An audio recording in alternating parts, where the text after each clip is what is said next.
सवाल दिए गए हैं एक्सरसाइज 1 में, उसका section A subjective questions part 1 करेंगे हम लोग। तब पार्ट 1 एक्सरसाइज 1 शुरू करते हैं, ठीक है। तो यहां पर क्वेश्चन 1A1 दिया गया है, वहां से आपको डेटा लिखना है। देखो, भले ही आप कितने भी अच्छे रहो, लेकिन आपको सब्जेक्टिव क्वेश्चंस में प्रॉपर प्रेजेंटेशन करना होता है, तो आप डेटा लिखिए जो भी दिया गया है आपको, ठीक है। क्या दिया है? If a compressive force of 3 × 10⁴ Newton is exerted on the ends of 20 centimetre long bone. तो बोन का लेंथ दिया हुआ है आपको 20 सेंटीमीटर्स, और फोर्स उस पर एक्सर्ट होने वाला जो है कॉम्प्रेसिव है, दैट इज 3 × 10⁴ न्यूटन, ठीक।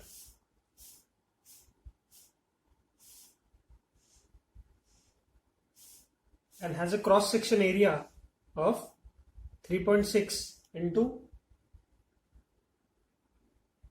3.6 सेंटीमीटर स्क्वायर, ठीक है। ये सारी इंफॉर्मेशन दी गई है और क्वेश्चन पूछा है दो पार्ट्स में पूछा है क्वेश्चन कि will the bone break, and दूसरा पूछा है कि इफ नॉट, अगर ब्रेक नहीं होता है, how much will it shorten, ठीक है। तो क्वेश्चन आप लोगों के पास पहुंच चुके हैं ऑलरेडी पीडीएफ के द्वारा, तो हम लोग शुरू करते हैं सीधा। तो आपको ये जो क्वेश्चन पूछा गया है, इसका मीनिंग क्या बनता है कि अगर हम इसके सॉल्यूशन के बारे में सोचें, तो स्ट्रेस लगाया गया है, फोर्स अपॉन एरिया हमको मिलेगा। तो फिर आपको एक एक्स्ट्रा इंफॉर्मेशन दी गई है नीचे कि कॉम्प्रेसिव स्ट्रेंथ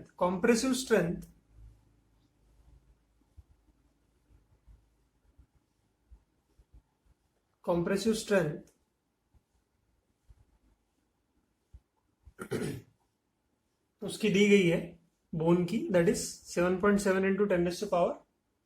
10⁸ न्यूटन पर मीटर स्क्वायर, ठीक है। और यंग्स मॉडुलस भी दिया है, दैट इज 1.5 × 10⁻10 न्यूटन पर मीटर स्क्वायर, ठीक है। यंग्स मॉडुलस दिया गया है, कंप्रेसिव स्ट्रेंथ दी गई है, मतलब इतना स्ट्रेंथ वो झेल सकता है। इससे ज्यादा अगर फोर्स लगा, प्रेशर एक्सर्ट हुआ, स्ट्रेस उसको हुआ, तो क्या हो जाएगा? वो ब्रेक हो जाएगा। तो देखते हैं कितना आता है। तो फोर्स अपॉन एरिया, तो फोर्स हमारा न्यूटन में दिया गया है, एरिया हमारा सीजीएस यूनिट में सेंटीमीटर स्क्वायर में है, तो यहां पर लिख सकते हैं क्या होगा। सेंटीमीटर स्क्वायर की जगह हम लोग लिखेंगे 10⁻⁻⁴। तो ये आंसर कुछ ऐसा आ जाएगा, 30/36 × 10⁻, ये चला जाएगा ऊपर, है ना, ऐसा ही होगा 8। तो ये आ जाता है आपका 10/12 × 10⁸। तो 10/12 0 पॉइंट समथिंग आएगा, जो कि इससे कम है, ठीक है। तो बोन तो ब्रेक नहीं होगा। तो एज दिस स्ट्रेस का वैल्यू हम लिख सकते हैं यहाँ पे, अगर आपको दिख रहा है सब कुछ, जो स्ट्रेस हमें मिला है is less than compressive strength, ठीक है। कॉम्प्रेस नहीं होगा इतने, इस स्ट्रेस में बोन कॉम्प्रेस नहीं होगा। तो इससे क्या कंक्लूजन निकाल सकते हैं हम कि इट विल नॉट ब्रेक, ये हो सकता है।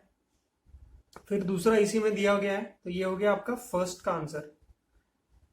बी का आंसर हम लोग निकाल सकते हैं, बोला है कि if not how much will it shorten मतलब कितना कॉम्प्रेस हो जाएगा। तो हमें निकालना है डेल्टा एल, मतलब इलोंगेशन या कॉम्प्रेशन जो निकालते हैं हम लोग, चेंज इन लेंथ।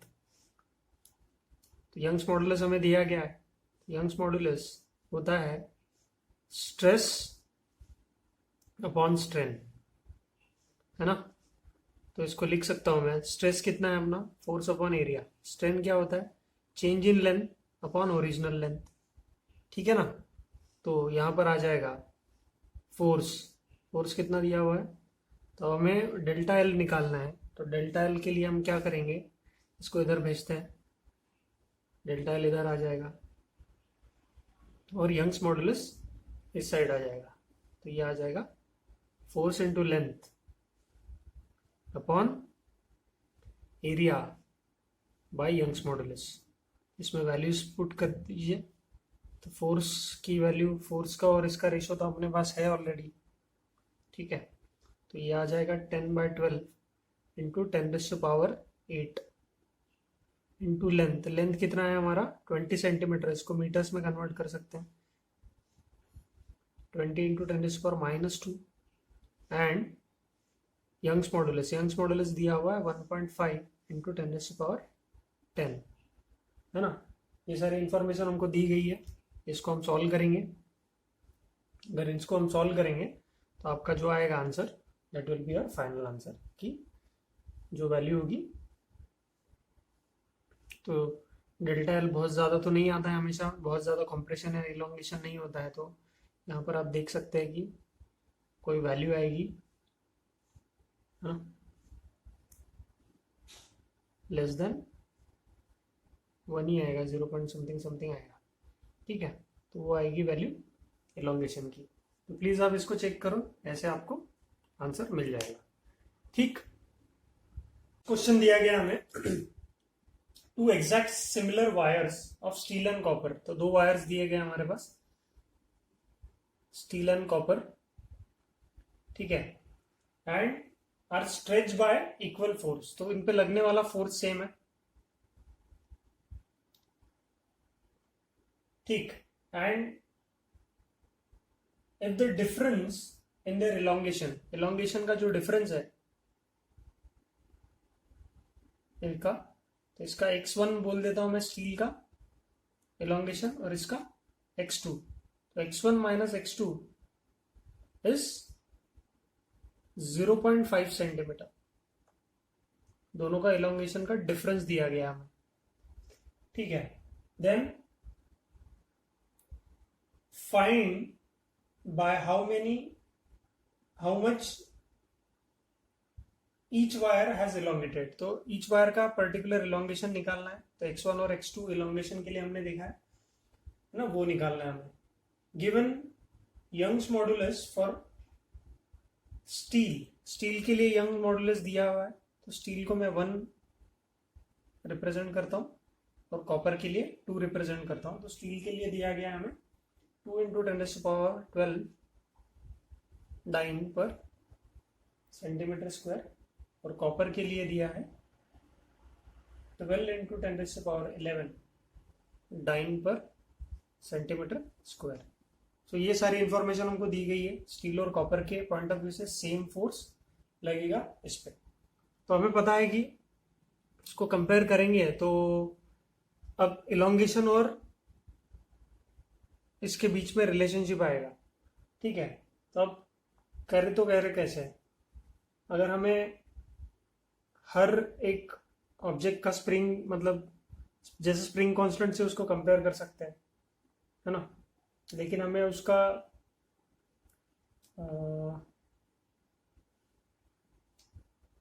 चलो ट्राई करके देखते हैं कि हमें पता है कि force is equal to kx², ठीक है। स्प्रिंग कांस्टेंट के लिए हम लोग यूज करते हैं कि रिस्टोरिंग फोर्स जाता है, SHM में आपने देखा होगा। देन हम यहाँ पर जो फोर्स निकालते हैं, जैसे यंग्स मॉडुलस यहाँ दिया गया है, तो this is stress upon strain. तो ये हो जाएगा स्ट्रेस, स्ट्रेस कैसे आ जाएगा, फोर्स अपॉन एरिया। तो फोर्स तो दोनों सिमिलर वायर है और सेम फोर्स लग रहा है, तो फोर्स अपॉन एरिया दोनों के लिए सेम होगा। स्ट्रेन क्या होता है, change in length upon original length. तो किसी एक के लिए, सपोज y1 के लिए ये हो जाएगा x1/L, क्योंकि लेंथ भी सेम है, और y2 के लिए हो जाएगा फोर्स अपॉन एरिया, जो कि सेम है, x2/L, तो ये जो रिलेशनशिप आ रहा है x1 और x2 के बीच में, वो बस है ना यंग्स मॉडुलस का डिफरेंस आ रहा है, यंग्स मॉडुलस के बीच का ही रिलेशनशिप आ रहा है, और ज्यादा कुछ है नहीं इसमें। तो देखो रिलेशनशिप सीधा सीधा आ रहा है कि y1 डिवाइडेड बाय y2 कर लेंगे हम ना, यंग्स मॉडुलस दोनों के कंपेयर कर लेंगे तो क्या आ जाएगा, इनवर्स प्रोपोर्शन आ रहा है ना। इनवर्स प्रोपोर्शन आएगा तो ये हो जाएगा x2 सॉरी x1 नीचे आएगा और x2 ऊपर आ जाएगा। समझ में आ रहा है? ठीक है, ये रिलेशनशिप बन जाएगा। और फिर अगर इसको हम सॉल्व करेंगे तो हमें x1 और x2 की इंडिविजुअल वैल्यू भी मिल सकती है। अगर इसका रेशो है हमारे पास तो ये हो जाएगा x2 bye x1 is equal to y1 क्या है 2 इंटू 10⁻12 अपॉन 12 इंटू 10⁻11। तो x2 बाय x1 ये हो जाएगा 1/6 इंटू 10, मतलब ये हो जाएगा 10/6, तो ये हो जाएगा 5/3। ठीक है, 5/3 रिलेशनशिप आ रहा है x2 बाय x1 का। और हमें क्या कंपैरिजन दिया हुआ है, इनका डिफरेंस दिया गया है x1 minus x2 is equal to 0.5 centimetres. ठीक है, तो यहां पर वैल्यू पुट कर देंगे, x2 is equal to 5/3 times x2 की वैल्यू पुट कर देंगे, यहां से कितना आ जाएगा 5/3 times of x1 0.5 centimetre. x2 की वैल्यू पुट की हमने, ये आ रहा है हमारा कॉम्प्रेस हो रहा है, ये माइनस में आ रहा है ना अपना वैल्यू 3, ये हो जाएगा -2x1 is equal to by 3 0.5 centimetre. ये आ रहा है x1 is equal to 1.5 centimetre -2, तो x1 इक्वल टू -1.5 बाय 2, तो ये हो जाएगा 0.75 सेंटीमीटर। तो x1 की वैल्यू आ गई हमारी 0.75 सेंटीमीटर निगेटिव में, है ना। इसी वैल्यू को हम यहाँ पे रखेंगे x2 के लिए, तो ये आ जाएगा स्टील में आने वाला जो एलोंगेशन है ना, एलोंगेशन है तो पॉजिटिव आना चाहिए था, नेगेटिव साइन। ये x1 माइनस x2 या x2 माइनस x1 हमें पता नहीं कौन ज्यादा बड़ा है क्या है, इसीलिए वो नेगेटिव साइन आ रहा है। एंड x2 अगर हम इस वैल्यू में डालते हैं तो कितना आ जाएगा, तो ये आ जाएगा 0.75 which is negative minus x2 is equal to 0.5। ठीक है, तो वैल्यू आ जाएगी x2 की, जो कि आपको दिख रही होगी। अगर दिख नहीं रही है तो लिख लो, यहाँ पे ऐड हो जाएगा ना ये, तो x2 आ जाएगा minus of 1.25 centimetre, minus of 1.25 centimetre. तो एलोंगेशन दोनों के हमारे पास मिल गए हैं। तो ये सिंपल सा रिलेशनशिप है यंग्स मॉडुलस और एलोंगेशन के बीच में, जो कि इनवर्सली प्रोपोर्शनल होता है। ठीक है, समझ में आ रहा है? तो यहाँ पर हमको दिख गया वो। तो x1 और x2 की वैल्यू आती है 0.75 सेंटीमीटर एंड 1.25 सेंटीमीटर। ठीक है, तो ये आप कर सकते हो।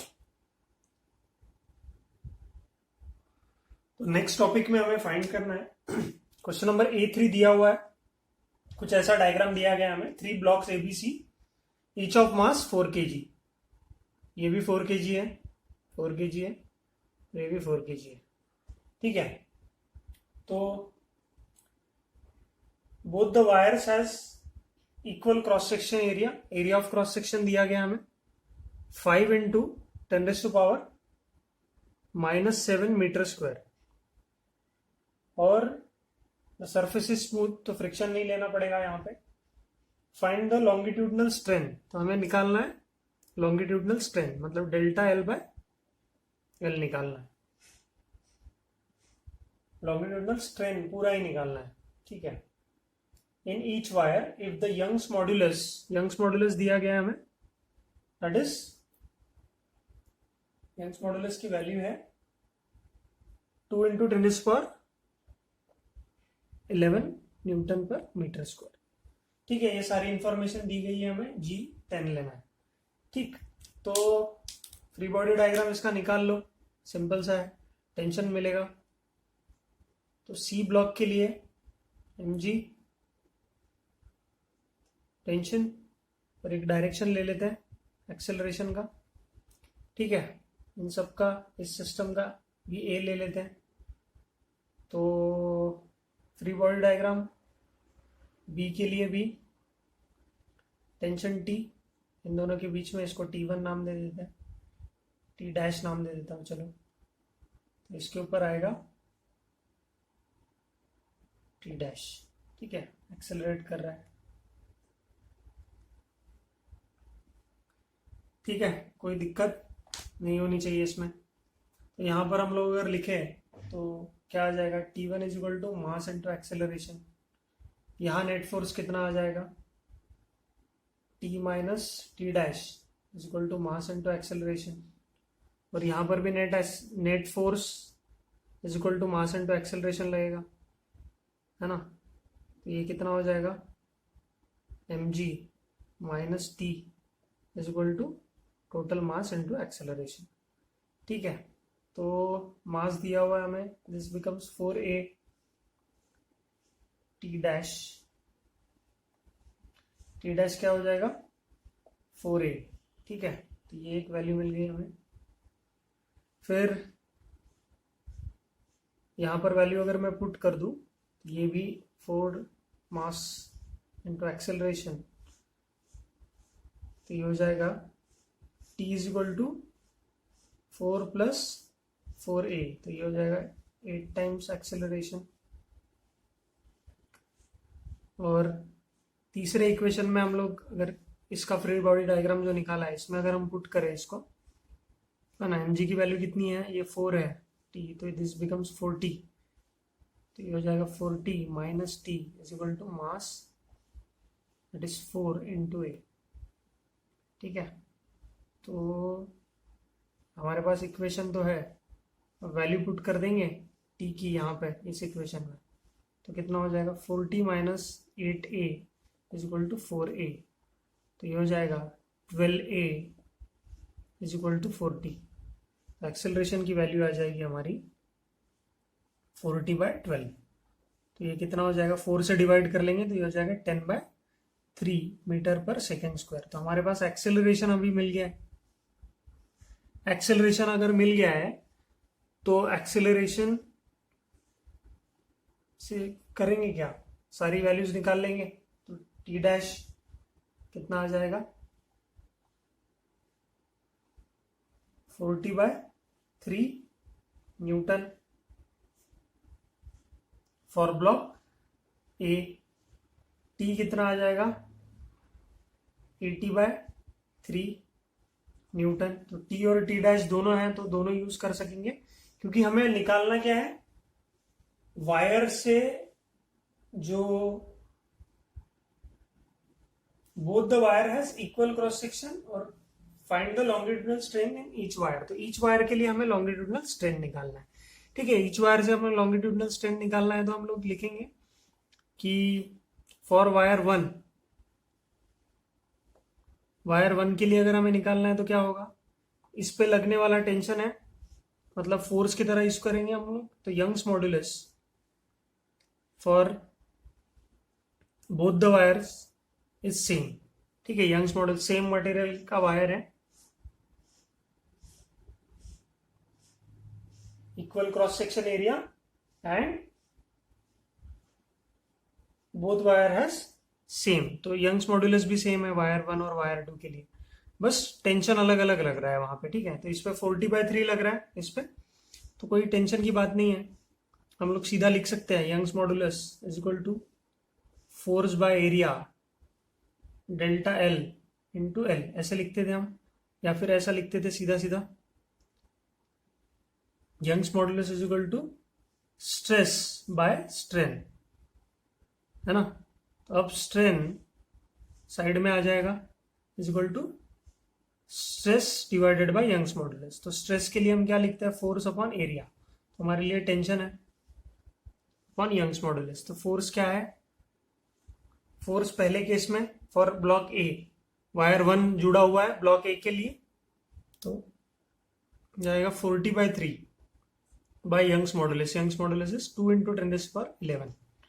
ठीक है, तो ये वैल्यूज है, यहाँ पे पुट कर लो। तो स्ट्रेन की value that is delta L/L आ जाएगी हमको। इसको पुट करेंगे तो ये आ जाएगा 20/3 × 10⁻11। यंग्स मॉडुलस सही से लिखा है क्या? और एरिया, सॉरी एरिया नहीं लिया ना मैंने। एरिया ऑफ क्रॉस सेक्शन कितना सेंटीमीटर में है, मीटर में दिया हुआ है, मीटर में दिया हुआ है 10⁻⁷। ये हो जाएगा 40/3 अपॉन 5 × 10⁻⁷ इंटू यंग्स मॉडुलस 2 × 10⁻11। तो ये वैल्यूज पुट करके जो आएगा 10⁻⁴ ऊपर चला जाएगा, और ये हो जाएगा 4/3 × 10⁻⁴। This will be the value of strain. Strain का कोई यूनिट नहीं होता, तो ये वैल्यू होगी। होप आपको दिख रहा होगा कि लाइट पड़ रही है वहां पे, इसलिए नहीं भी दिख रहा होगा, लेकिन आंसर है हमारा कितना, 4/3 10⁻⁴। तो ये आ गया हमारे वायर 1 के ऊपर लगने वाला स्ट्रेन। ठीक है, ये मिटा देता हूं, बाकी का यहां पर लिखना है मुझे।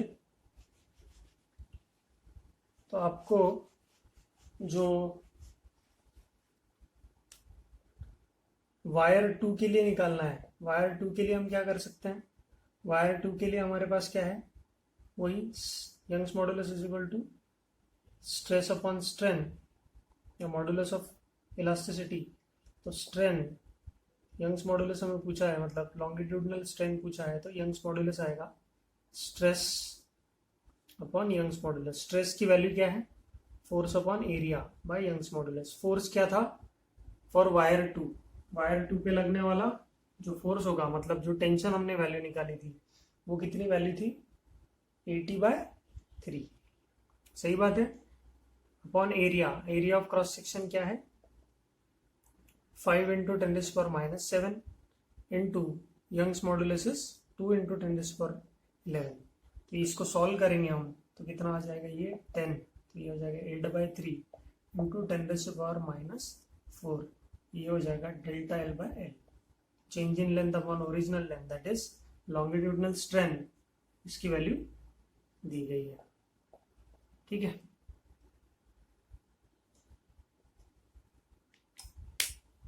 समझ में आ रहा है।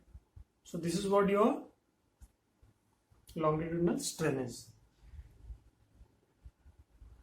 सेक्शन बी में हमें क्वेश्चन दिया गया है कि bar of cross section A, तो इस बार का क्रॉस सेक्शन एरिया ए है और subjected to equal and opposite tensile force. Tensile force है, मतलब नॉर्मल फोर्स लग रहा है यहाँ पे दोनों साइड से, सॉरी अपोजिट डायरेक्शन में। ठीक है, and consider a plane through the bar making an angle theta with the plane at the right angles. तो एक प्लेन ऐसा एंटर कर गया है मेकिंग एन एंगल थीटा। तो एक प्लेन ऐसा एंटर किया है जिसने इसको कट कर दिया है। ठीक है, at right angles to the bar, मतलब ऐसा गया है। ठीक है, तो आपको कुछ सवाल पूछे गए हैं कि टेंसाइल स्ट्रेन क्या है, शियरिंग सॉरी टेंसाइल स्ट्रेस क्या है, शियरिंग स्ट्रेस क्या है। तो हमें क्वेश्चन पूछे गए कि shearing, tensile stress. B question है कि शियर स्ट्रेस। चलो ये दो चीज निकालते हैं, फिर वहां पर बोला गया मैक्सिमम वैल्यू ऑफ एंगल और ये क्या होगा। सो देखिए यहां पर ऐसे एंटर कर गया है, तो this plane is making angle theta with the cross section A. तो जो भी फोर्स लगेगा, अब इस प्लेन पे देखना है हमें, तो कैसे कंसिडर करेंगे। देखो इस प्लेन पे लगेगा तो यहां पर हम कंसिडर कर ही सकते हैं कि the applied force is perpendicular, तो ये फोर्स का डायरेक्शन है ना, ये फोर्स का डायरेक्शन है और ये प्लेन के साथ एंगल बन रहा है। ठीक है, तो ये वाला क्रॉस सेक्शन एरिया ए है। तो यहां पर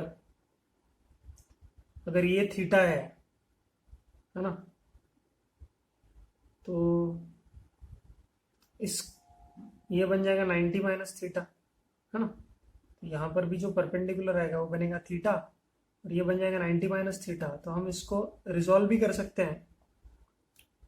तो अगर मैं इसको एक परपेंडिकुलर लूं जो कि हमारा टेंसाइल मतलब नॉर्मल जो रहेगा थ्रू द सरफेस फोर्स, वही हमारा टेंसाइल स्ट्रेस देगा। So this angle becomes theta, right. Simple है। अगर ये 90 माइनस थीटा है, ये टोटल 90 है, तो मैं डायरेक्टली लिख सकता हूं कि ये एंगल थीटा बन जाएगा। तो ये हमारे पास अप्लाइड फोर्स है। ठीक है, अगर मैं इसका फ्री बॉडी डायग्राम निकालू अच्छे से तो ऐसा दिखेगा। समझ में आ रहा है क्या। तो देखो this is theta, this becomes 90 minus theta, ये बन जाएगा आपका थीटा। ठीक। सो आप इसको दो कंपोनेंट्स में रिजॉल्व करें, क्योंकि टेंसाइल के लिए हमें लगता है नॉर्मल परपेंडिकुलर फोर्स और शियरिंग के लिए लगता है हमें टेंजेंशियल फोर्स लगेगा। तो टेंजेंशियल मतलब अलोंग द सरफेस, यहां पे लगेगा। तो ये जो नया प्लेन है ना, अगर इसकी वैल्यू ए है,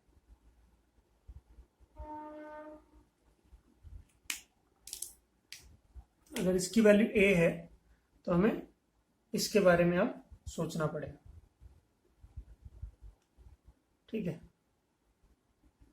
ये अपना रॉड है या जो भी दिया गया बार वो है। सो फोर्स परपेंडिकुलर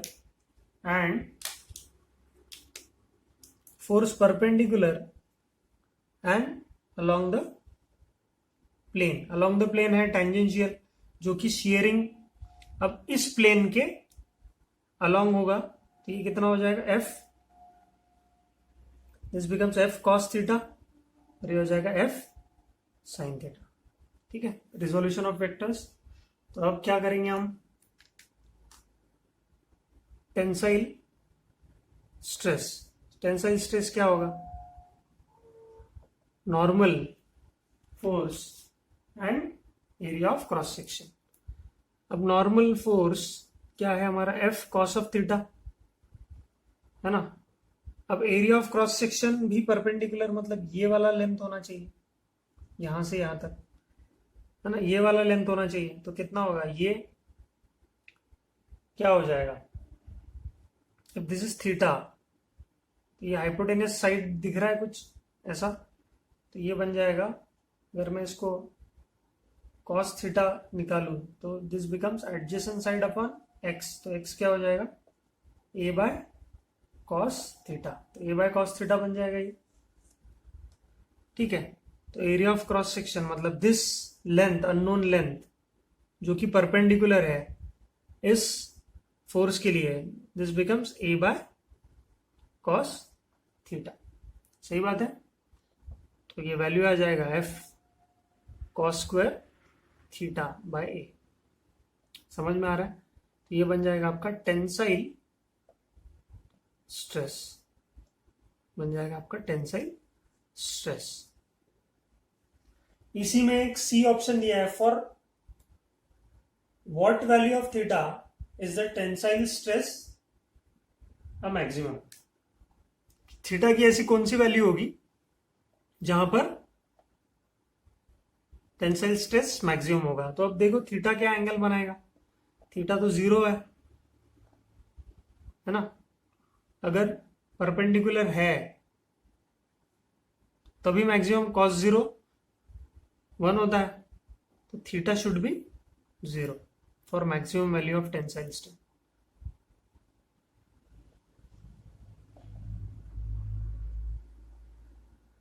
ठीक है, समझ में आ रही चीजें। देन सिमिलरली अगर हमें शीयरिंग स्ट्रेस निकालना है,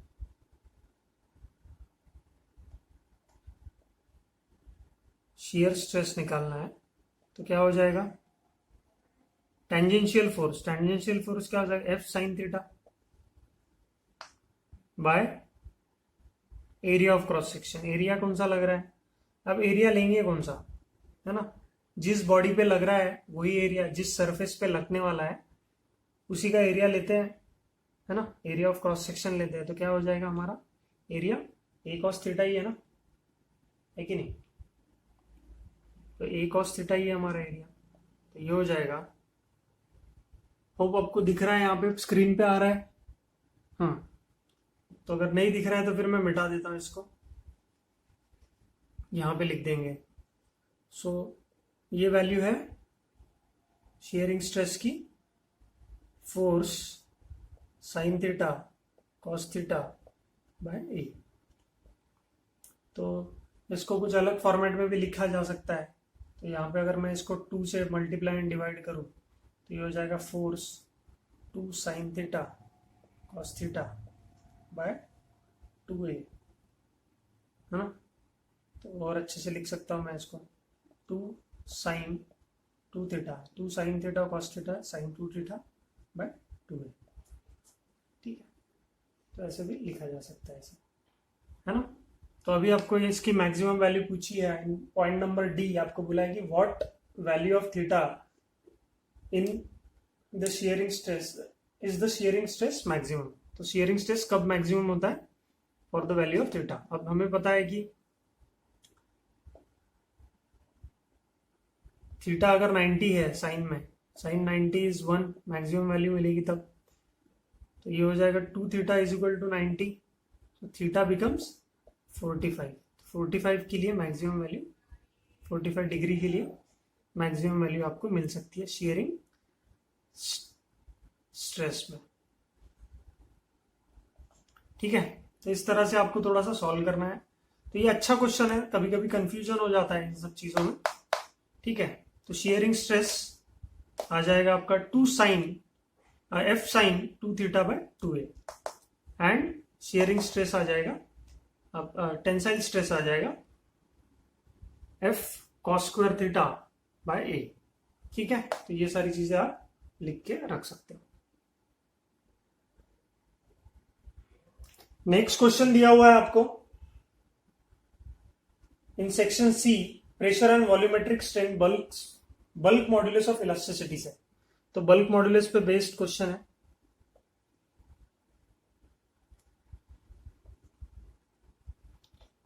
ठीक है, तो बल्क मॉड्यूलस पे बेस्ड क्वेश्चन क्या बोल रहा है कि आपको a spherical ball contracts its volume by 0.001%। तो कॉन्ट्रैक्शन कितना हुआ है, बाप रे, 0.001%। ठीक है, then when it is subjected to a pressure of 100 ATM, ठीक है, 100 एटमोस्फियर का प्रेशर उस पर लगा है, कैलकुलेटेड इट्स बल्क मॉड्यूलस। तो बल्क मॉड्यूलस निकालने के लिए हम क्या करते हैं, बल्क स्ट्रेस अपॉन स्ट्रेन। ठीक है, तो बल्क स्ट्रेस क्या है हमारा कि प्रेशर स्ट्रेस कोई भी फोर्स अपॉन एरिया, तो हम डायरेक्टली इसमें वॉल्यूमेट्रिक चेंज है तो हम बोलते हैं कि चारों तरफ से फोर्स लग रहा है, तो हम प्रेशर के टर्म्स में लेते हैं। और स्ट्रेन के लिए हम क्या करते हैं, change in volume upon original volume. ठीक है, तो मॉड्यूलस लेना है मॉड्यूलस ले लो, या निगेटिव साइन रखना है तो निगेटिव साइन रख लेना। तो निगेटिव साइन क्या रिप्रेजेंट करता है कि वॉल्यूम कम हो रहा है ना। तो इससे हमको बल्क मॉड्यूलस मिल जाएगा। तो अब बल्क मॉड्यूलस के लिए हम क्या, जो इंफॉर्मेशन दी गई है वो बोला है कि हमें जो चेंज इन वॉल्यूम मिला, तो चेंज इन वॉल्यूम कितना मिला, delta V by V into 100 should be equal to 0.001। ये समझ में आएगा आपको। कि जो भी चेंज हुआ उसका परसेंटेज जब हमने निकाला वो 0.001% मिला। ठीक है, समझ में आ रहा है? इतना मिला, तो ये रिलेशनशिप मिल जाएगा हमें। तो अब directly delta V by V की वैल्यू क्या आ जाएगी, 100 इधर चला जाएगा तो 0.001 डिवाइडेड बाय 100 हो जाएगा। तो इसको मैं लिख सकता हूँ 0.001 को मैं लिखता हूँ 10⁻³ by 100 delta V by V. तो यहाँ पे सीधे से लिख सकता हूँ मैं क्या, ये वैल्यू पुट कर देंगे अब। ठीक है, अब प्रेशर हमें दिया गया है, प्रेशर कितना है हमारा बल्क मॉड्यूलस के लिए, प्रेशर दिया हुआ है हमें 100 एटीएम, है ना, और ये तो रेशो है सेम वैल्यूज का, तो ये न्यूमेरिकल वैल्यू है बस 10⁻³ और ये ऊपर चला जाएगा 10⁻², मतलब जो 100 था डिवीजन में। चलो लिख देता हूँ यहाँ पे 100 वैल्यूज पुट कर दी हमने एटीएम की, ये आ जाएगा 10⁻, ये सारे ऊपर चले जाएंगे, ये भी नेगेटिव है 4, 10⁻7 एटीएम। ठीक है, तो बल्क मॉड्यूलस हमारा 10⁻7 एटमोस्फियर आ रहा है। ठीक है, समझ में आता है? तो बहुत ही आसान सा सवाल था। ठीक है, तो नेक्स्ट क्वेश्चन की तरफ बढ़ते हैं, that is D. Section D में दिया हुआ है आपको इलास्टिक पोटेंशियल एनर्जी का। इलास्टिक पोटेंशियल एनर्जी कैलकुलेट करना हमारे लिए बहुत आसान है, फॉर्मूला बेस्ड होता है मैक्सिमम टाइम। तो आपको बोला गया है कि calculate the increase in energy of a brass bar of length दिया हुआ है हमें ब्रास बार का 0.2 meters and cross sectional area of 1 centimeter square bar का when compress with a load of 5 kg weight. तो कोई मास रखा है हमने 5 kg का, उसके ऊपर अलोंग इट्स लेंथ के अलोंग कैलकुलेट, क्या करना है हमें, calculate the increase in energy of the brass. Young's modulus दिया हुआ है 1 × 10⁻11 न्यूटन पर मीटर स्क्वायर। ठीक है, तो अब जब भी अलोंग इट्स लेंथ बोला है तो ऐसा कुछ रॉड होगा और इसके ऊपर कुछ ब्लॉक रखा होगा हमने 5 kg का। तो इसके अलोंग अगर जाता है तो लेंथ है हमारा 0.2 metres, area of cross section दिया हुआ है इसका, है ना, एरिया ऑफ क्रॉस सेक्शन लिख सकते हैं हम यहाँ पे, और जो भी वैल्यूज दी गई है उसको, उससे हमारा स्ट्रेस आ जाएगा, स्ट्रेन आ जाएगा, स्ट्रेस आना है हमें,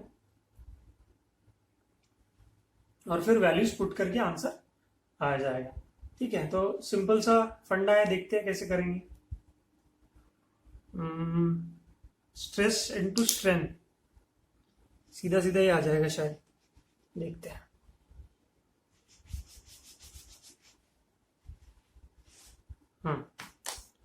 सो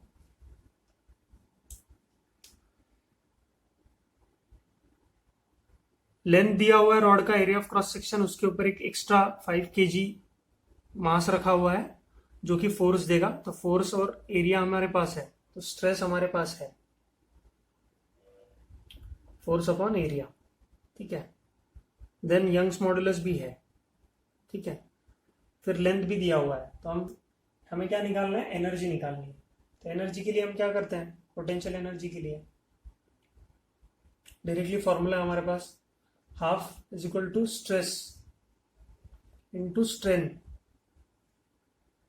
इंटू वॉल्यूम। सिंपल है, कुछ नहीं याद है, ये सबसे सिंपल फॉर्म है याद रखने का। बाकी तो half into force upon area into strain क्या है, delta L by L, into volume क्या है, area into length. Area into length तो कैंसिल हो जाएगा। अब इससे तो आएगा नहीं क्योंकि हमें ये नहीं पता। ठीक है, तो इसके लिए यंग्स मॉडुलस लाना पड़ेगा। तो डेल्टा एल की जगह हम क्या करेंगे, यंग्स मॉडुलस को पुट कर देंगे। क्या आ जाएगा, डेल्टा एल की वैल्यू क्या आ जाएगी, फोर्स बाय एरिया, है ना, लिखते हैं ना।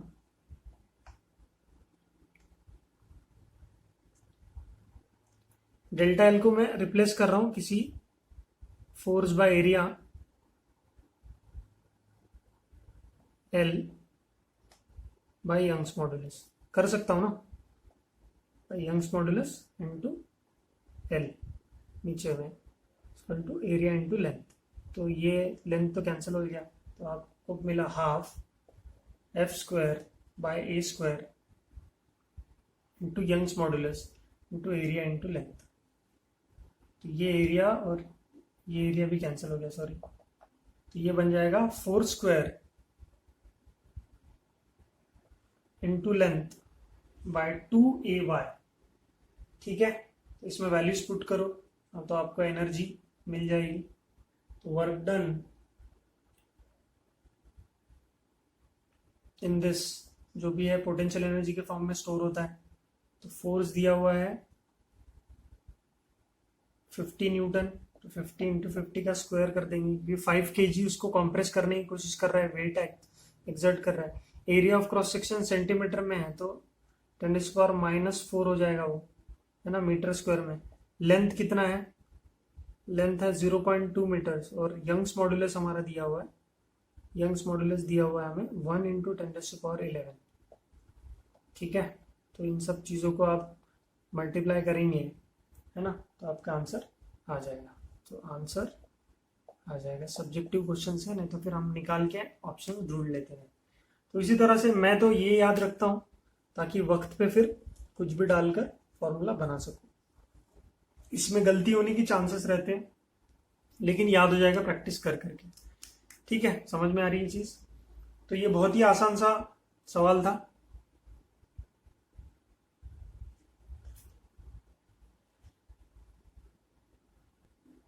So next question D2 says कि when the load on a wire increases slowly from 2 kg weight to 4 kg weight, ठीक है, वायर पे लोड बढ़ रहा है, and the elongation increases from, first elongation is 0.6 millimeters and it increases to 1 millimeter. How much work is done during the extension of wire? तो work done निकालना है for extension. ठीक है, तो work done during extension of wire, तो देखो simple है कि ओरिजिनल लेंथ ऑफ वायर नहीं दिया हुआ हमें तो एल लेंगे। ठीक है, अब फोर्स लगने वाला है, जो प्रीवियसली जो फोर्स लग रहा है ये 2 kg वेट है, अभी जो फोर्स लग रहा है दैट इज 4 kg वेट है। ठीक है, एंड द इलोंगेशन इंक्रीजेस, तो इलोंगेशन पहले इतना था अब इतना हुआ है। ठीक है, तो अपने लिए क्या है कि जो भी वर्क डन है that is stored in the form of potential energy, जो भी एक्सटेंशन हो रहा है, तो हम लिख सकते हैं half is equal to stress to strain to volume. ठीक, तो पहले वर्क डन के लिए, है ना, और change in the work done during the extension, मतलब दोनों चीजों के लिए क्या हुआ। तो हाफ इनटू पहला स्ट्रेस कितना आ जाएगा, F1 अपॉन एरिया, एरिया उतना ही लेते हैं हम लोग वायर का, इनटू स्ट्रेन, स्ट्रेन क्या है, पहला extension delta L by original length, into volume क्या है, एरिया इनटू लेंथ। तो एरिया लेंथ कैंसिल हो गया, तो हमारे पास है half into force into delta L. तो ये पहला वर्क डन हो गया। दूसरे केस के लिए तो सेम हो जाएगा फिर, W2 is equal to half F2 into delta, इसके लिए ये extension delta L1 delta L2। ठीक है, तो चेंज इन वर्क मतलब क्या हो जाएगा, W2 माइनस W1 हो जाएगा। तो ये हो जाएगा हाफ, कॉमन आ जाएगा, F1 delta 1 minus F2 delta 2। Simple है, तो ये हो जाएगा हाफ, फोर्स कितना है 2 किलोग्राम वेट, तो जी की वैल्यू हम लोग 10 ले लेते हैं, सीधा 9.8 बोला है, लेकिन 10 ले लेंगे, कैलकुलेशन आसान हो जाएगा। तो ये हो जाएगा 2 × 10, तो ये हो जाएगा 20 to 0.6 इंटू मिलीमीटर्स में, तो मीटर्स में कन्वर्ट करेंगे पावर, और ये हो जाएगा 40 इंटू 1 मिलीमीटर है, तो ये हो जाएगा 10⁻³ ले लेता सीधा, ठीक है। So this comes out to be 10⁻³ बाहर निकल गया, और ये होगा कितना, ये 40, ये हो जाएगा कितना होगा, ये 12 है ना, -40 हो जाएगा, हाफ इंटू 10⁻³ और ये हो जाएगा 28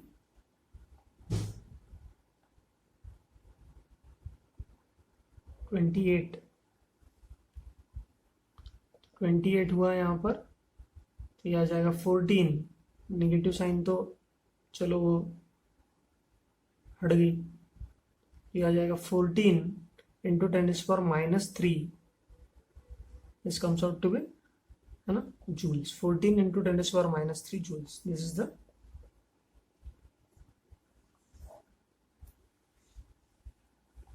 क्या, work done during the extension of wire. तो इतना वर्क डन जरूरी है अगर एक्सटेंशन 0.6 मिलीमीटर से 1 मिलीमीटर होता है। होप आपको ये समझ में आएगा।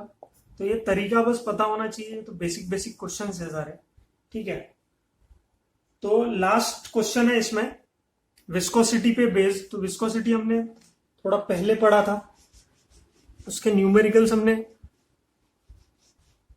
पीडीएफ में ही देखे थे, पर अब ये यहाँ पर क्वेश्चन दिया गया है एक्सरसाइज 1 के सब्जेक्टिव में, सेक्शन ई में। तो E1 क्वेश्चन बोला है आपको, a spherical ball of radius, क्या है रेडियस उसका, 3 × 10⁻⁻⁴ मीटर्स। तो radius of the ball is given as 3 × 10⁻⁻⁴ metres and density of the ball is given as 10⁴ kg/m³, kg/m³, falls freely under gravity through a distance h। तो ball नीचे गिर रहा है through height h, ठीक है, तो under the influence of gravity गिर रहा है। बिफोर एंटरिंग द वाटर, तो यहां पे नीचे गिरा, फिर वाटर में गिरेगा, यहां पे वाटर है। Before entering the tank, after entering the tank, the water, before entering the water, the velocity of ball does not change. Okay, the velocity of ball does not change when it enters the water. तो पानी में गिरता है, उसके बाद भी उसकी velocity change नहीं होती, ठीक है। देन फाइंड h, तो h फाइंड करो। विस्कोसिटी ऑफ द वाटर दिया हुआ है, viscosity of the water is 9.8 into 10⁻⁻⁶ newton second upon metre square, ठीक है। तो अब यहां पर दिया गया है, उस हिसाब से आपको बोला है कि फ्री फॉल हो रहा है ऑब्जेक्ट का, जिसका रेडियस, तो हमें पता है कि टर्मिनल वेलोसिटी हो रही है यहाँ पे, क्योंकि कांस्टेंट वेलोसिटी का बोला है यहाँ पे कि after entering the water, velocity of the ball does not change. Velocity of ball does not change.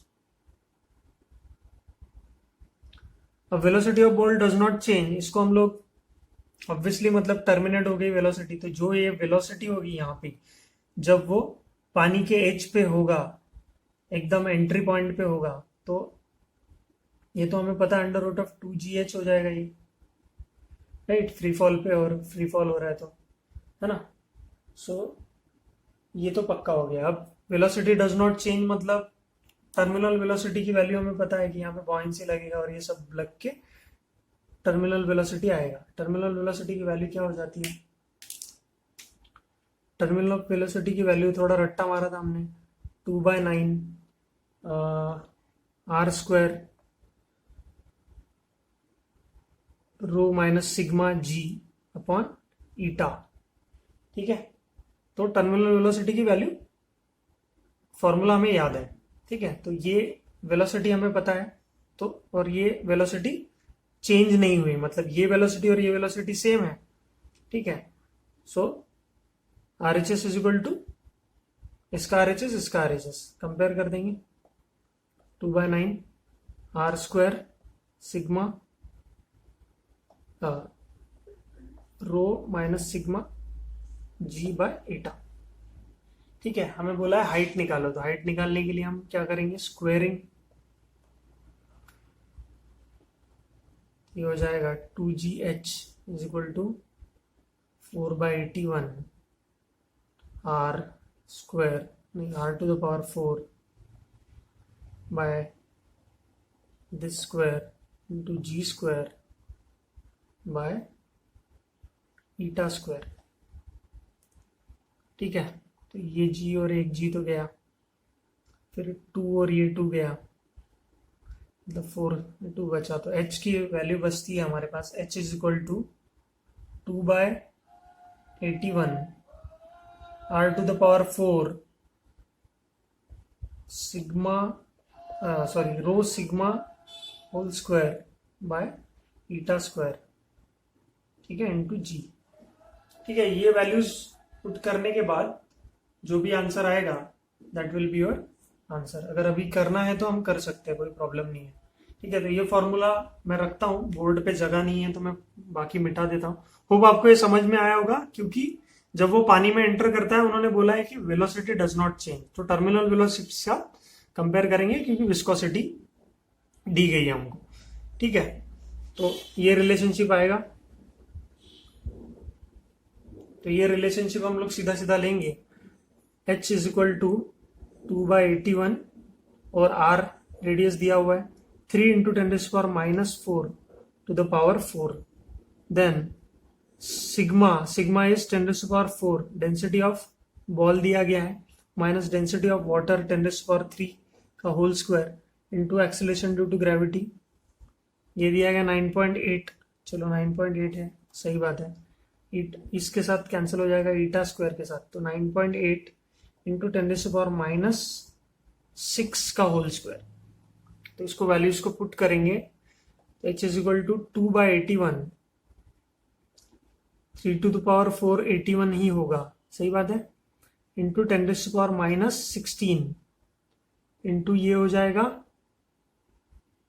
10⁻³ बाहर निकलेगा तो 10⁻6 बन जाएगा, और ये बनेगा 9 का स्क्वायर, 9 का स्क्वायर हो जाएगा 81, ये समझाना आपको, 10 - 1 हुआ यहाँ पे 81, उसका square into 9.8 divided by 9.8 into 9.8 into 10⁻⁻12। ठीक, तो ये कैंसिल हो गया, ये कैंसिल हो गया। ठीक है, तो 2 इंटू 81 बाय 9.8 इंटू सारे पावर्स यहाँ पे बचेगा 10⁻⁻4 इंटू 10⁻6, तो 10⁻² बचेगा यहाँ पे। ठीक है, तो जो भी आंसर आएगा है ना, उससे हम वैल्यू निकाल सकते हैं। तो कितना आ रहा है, इसको ऑलमोस्ट 10 ले लेता हूँ, ये इसके साथ एक कैंसिल हो जाएगा, तो ये बचेगा 2 इंटू 81 इंटू 10, ये हो जाएगा 1620, सही बात है, 1620 मीटर्स। ठीक है, तो ऐसा कुछ आंसर आएगा आपका। ठीक है, तो ये सब्जेक्टिव क्वेश्चंस में करना ही पड़ेगा अपने को, ऑप्शंस दिखते नहीं है तो, है ना, थोड़ा सा ट्राई करो इसको, समझ में कुछ आया नहीं आया तो बताओ। चलिए, थैंक यू सो मच।